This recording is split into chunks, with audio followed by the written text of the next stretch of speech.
Welcome to RPM's second programme of the Donnelly Group Circuit of Ireland Rally. Today's action is based all around Armagh, with 6 torturous tests before we head to Lisburn for the second of the city centre super specials. We start with the IRC. Armagh, the city of bishops' palaces and cathedrals, is the base for day 2 of the Circuit of Ireland Rally. Under the spires, the Intercontinental Rally Championship imports, along with the Irish Tarmac Championship regulars, have set up their tents to give the Irish event an international air of excitement once again. The first day has been electrifying, with Finn Juho Hänninen leading by just 0.6 of a second, and Norwegian Andreas Mikkelsen is right on his bumper. But to win this rally we need to push, so Juho is not making the job easy. I never won a proper tarmac rally before, so maybe it can come here, we'll see. Czech star Jan Kopecky is third, with top Irish driver Alistair Fisher in fourth and on the attack. 20 seconds, it's not too bad. We'll see how we go in this first one, but maybe perhaps Hannon and Mikkelsen's battling hard at the front, so we'll just try and keep our noses clean and stay out of trouble. Matthew Arzeno is 14 seconds behind Alistair, with Robert Barrable a further 16 seconds down. Craig Breen is 7th due to a 1 minute 30 second road penalty in the first day, and Gary Jennings is 8th and leading Group N. Yeah, I think we're just going to treat it as a brand new rally today. Yeah, we're probably up to it this morning. You know, we learned last night the conditions out here can be very, very tricky, and the weather's got a big part to play, but it's a lot clearer today now. Marty McCormick leads the two-wheel drive race despite bending a back beam on a wall in his Citroën DS3 R3. The IRC, the second biggest rally series in the world, was expected to bring excitement, and just look at the leaderboard. Only 48 seconds separate the top 4. But day 2 will be a tough one, starting with the 25-kilometre Red Rock stage, and Keady, Benburb, Banbridge and the Lisburn Power stage will all be visited by our Swift friends. Juho Hänninen is first onto Red Rock, and he sets a scorching time of 13 minutes 41 seconds, but amazingly he'll lose the lead to Mikkelsen here. An all-out attack here on Drumhillery, however, sees him recoup the lead with some spectacular driving. Just watch the master at work. The IRC champions are giving us an unforgettable display, and Juho is still only a slender 2.3 seconds ahead after stage 11. Andreas is attack all the way in the UK Skoda. You've seen how the Finn did it. Now watch the Norwegian way. At these speeds, something has got to give. And it does, with Mikkelsen on stage 8. More time to be made up. And on Red Rock 2, Andreas is getting decidedly ragged. Jan Kopecky isn't hanging about either. The Czech driver is now 1 minute 27 seconds behind the leader. Watching his mirrors as Alistair Fisher is just 20 seconds behind him. But Ireland's hopes are shattered just 4 corners into the first stage of the day.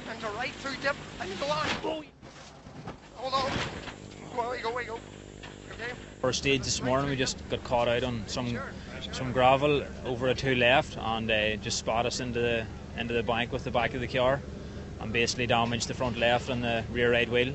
But apart from that, there's just really bumper damage. But it was the wheels were so far out, the steering was so far out of line we couldn't really continue. Matthew Arzeno moves up a place to 4th in his impressive Irish debut. Robert Barrable seems to be in a cattle rustling mood.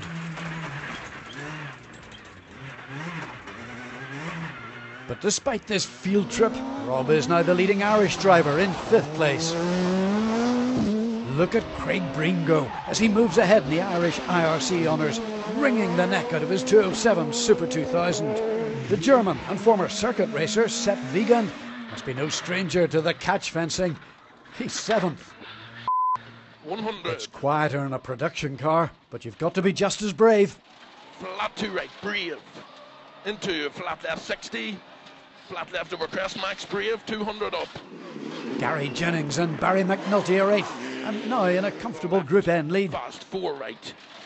And a wipe The out Group left N on Lancers may be no match for the Super 2000s, but in the hands of a driver like Jennings, they can be every bit as spectacular.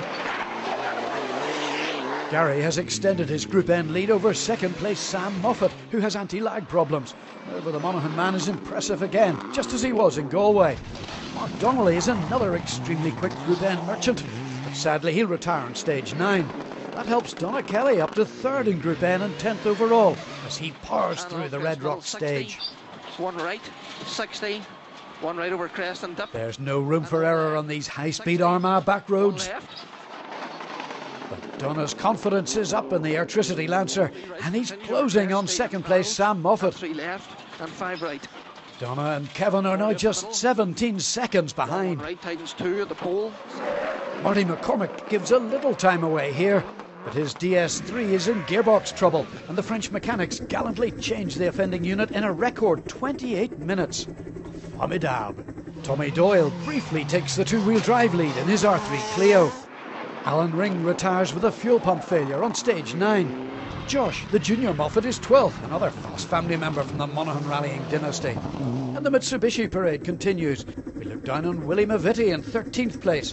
Daniel Barry having a wild time 17 seconds behind him.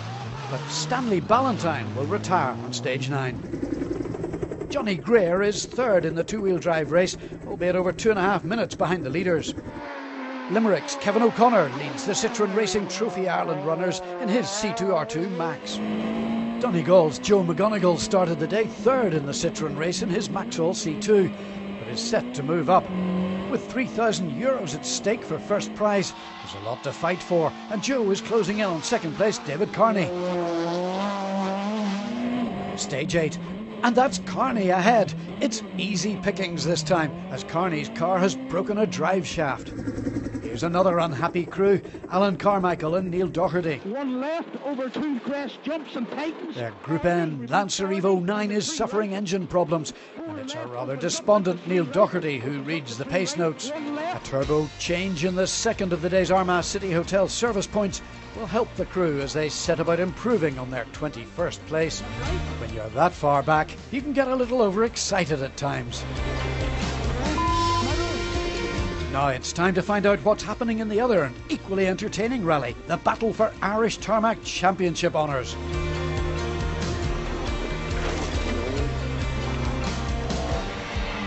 Overnight, McGarrity's Today car, the WRC Mini, was 3rd. Eugene Donnelly's yesterday car, the WRC Corolla, was 2nd and closing on the National Rally leader after a storming run through the night stage. But it's tomorrow man Darren Gass who leads the field, and today he's on his home stages, and one runs right past his back door. I mean, at stages you know you can become complacent and you know, make a small mistake on somewhere you think you can go faster on. So I would say the pressure's definitely on him slightly, but that doesn't take it away. Knowledge, you can't beat knowledge. Derek McGarrity needs to cure a brake problem on the Mini before he can attack. Darren's going very hard, as is Eugene, and you know you're in Darren's backyard here today, so he's going to probably go harder again. I'm not giving up just yet. Okay, the gap's 1 minute, but anything can happen. It's a long rally. We'll give it a push for a few stages, see where we go. Gass, Donnelly or McGarrity, we're back with the Irish Tarmac Aces after the break.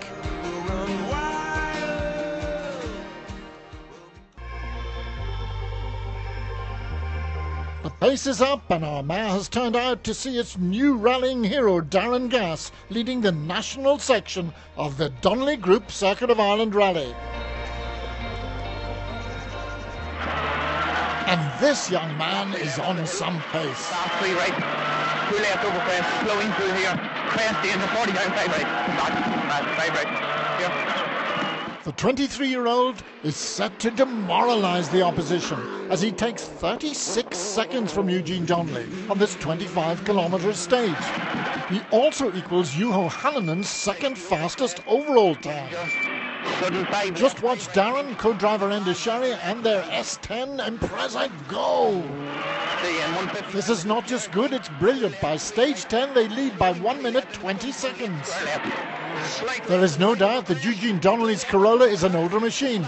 And here on that opening stage of the day, he doesn't look like a driver that is set to lose over half a minute to his rival. 60.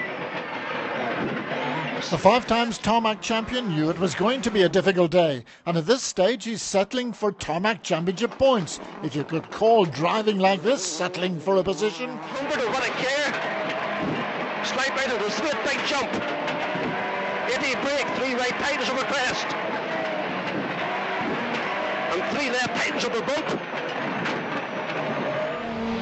Derek McGarity has had a difficult morning with the Mini, with one overshoot and brake problems, and he surrenders his 3rd place to Kenny McKinstry, who has his own dramas with his stage 8 puncture. But worse is to come as he retires with an overheating engine.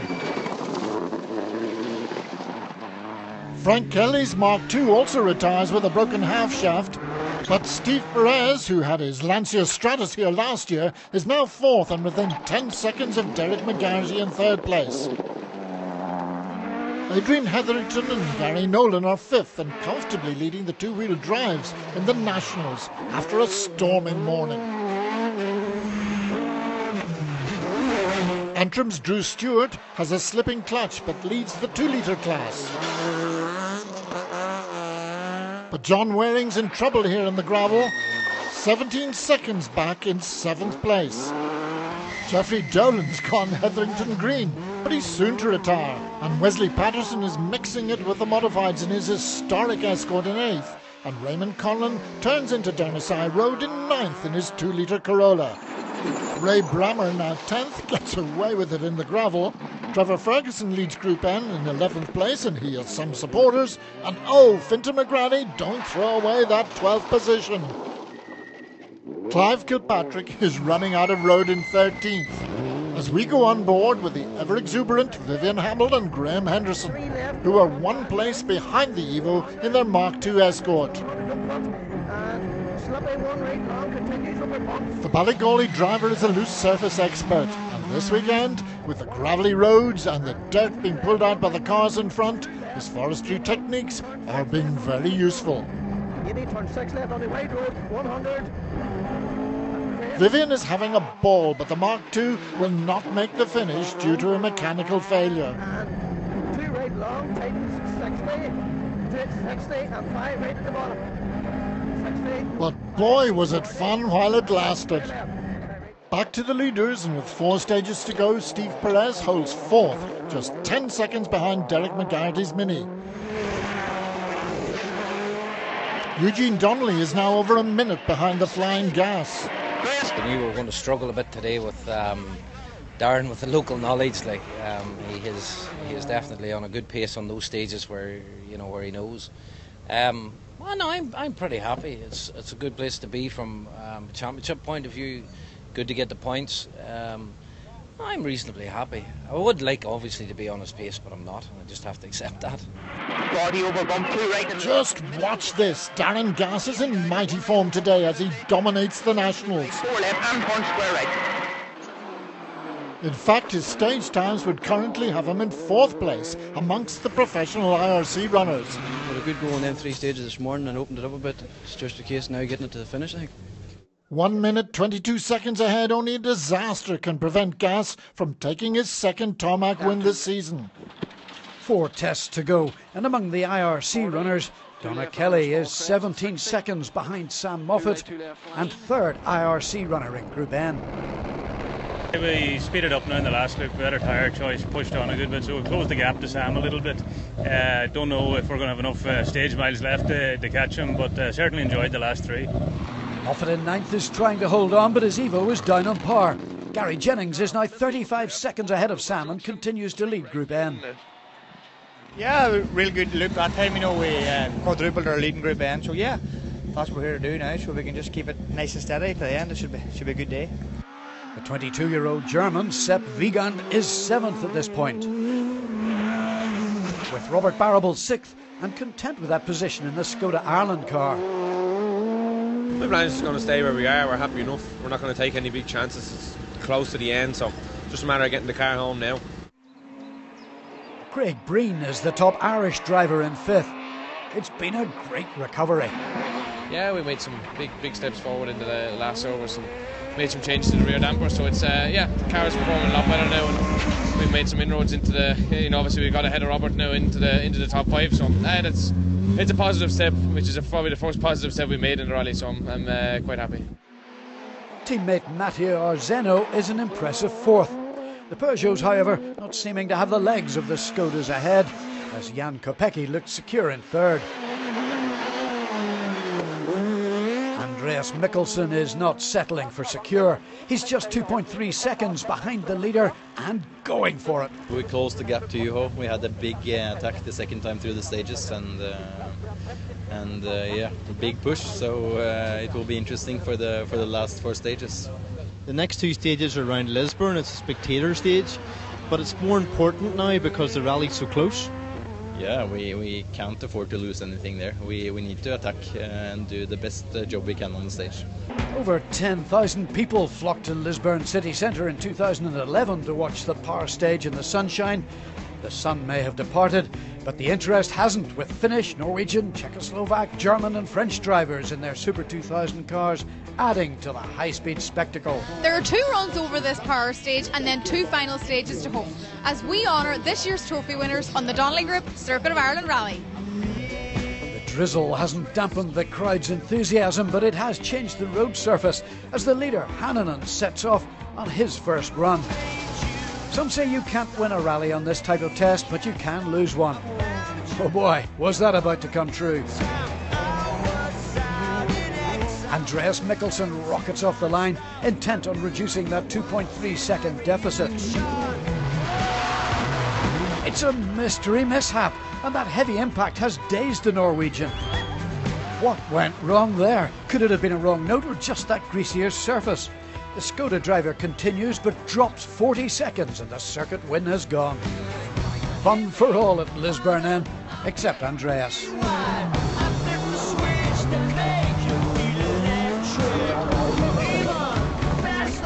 At last, there's some joy for Alan Carmichael, who scrapes into the top 20, having cured the Evo's problems.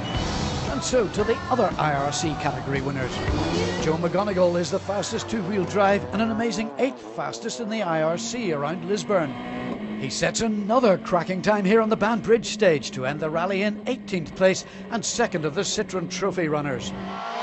Kevin O'Connor takes the trophy honours in 17th, with Johnny Greer 16th and Daniel Barry 15th despite his problems. Willie Mavitti jumps to 14th. Josh Moffat is in the tarmac points again in 13th.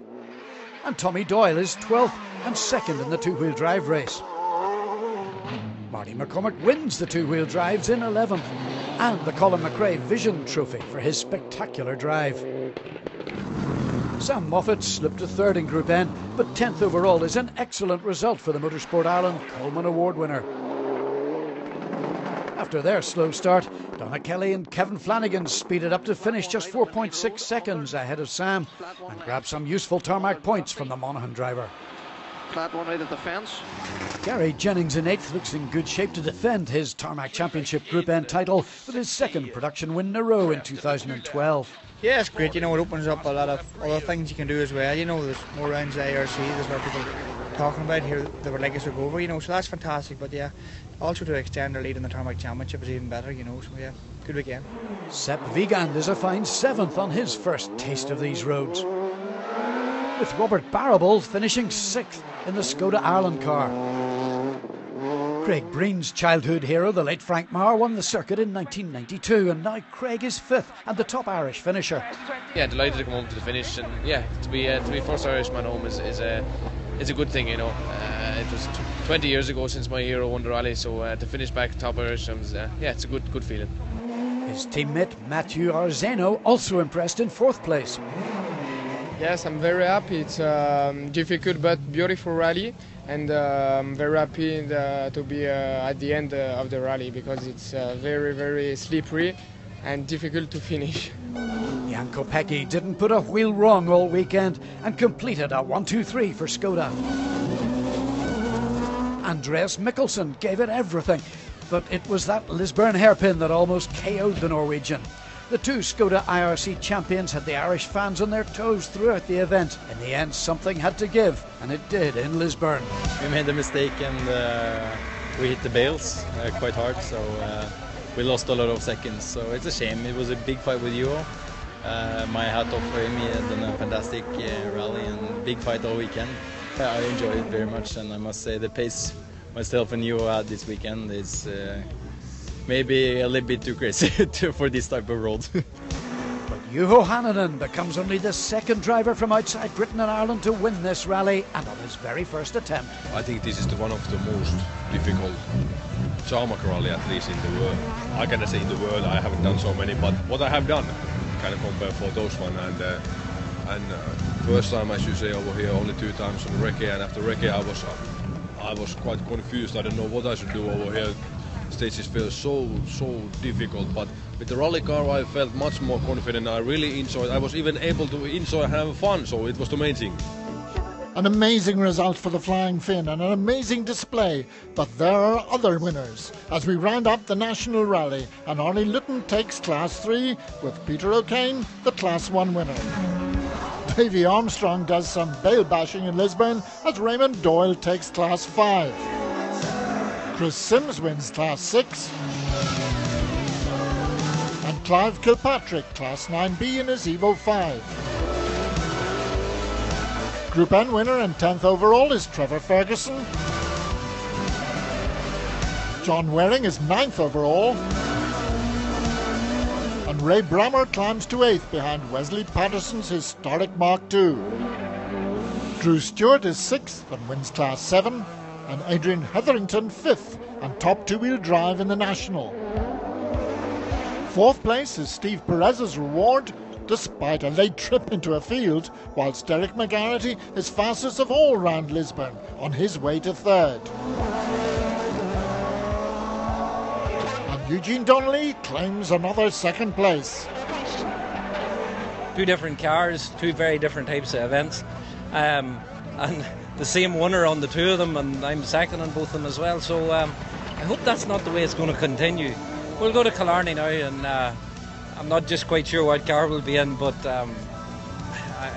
we'll see what happens, but looking forward to that. In Galway, Darren Gass benefited greatly from the dramas around him, but this time the 23-year-old simply beat them all to take his 2nd Irish Tarmac Rally victory. Yeah, great rally all. It's 2 days has been faultless, like it's been very, very tricky stages, and it's been a long day today, but delighted the way it's finished up now. That leaves Darren with a 12-point championship lead after 2 of the 6 rounds. That was not expected. What an interesting year this is becoming. The first IRC visit to Ireland has been a huge success, and hopefully it'll be back. Next on the Irish Tarmac Trail is Killarney, Rally of the Lakes, and RPM will be there to see if Darren Gass can hold on to his Irish Tarmac Championship lead.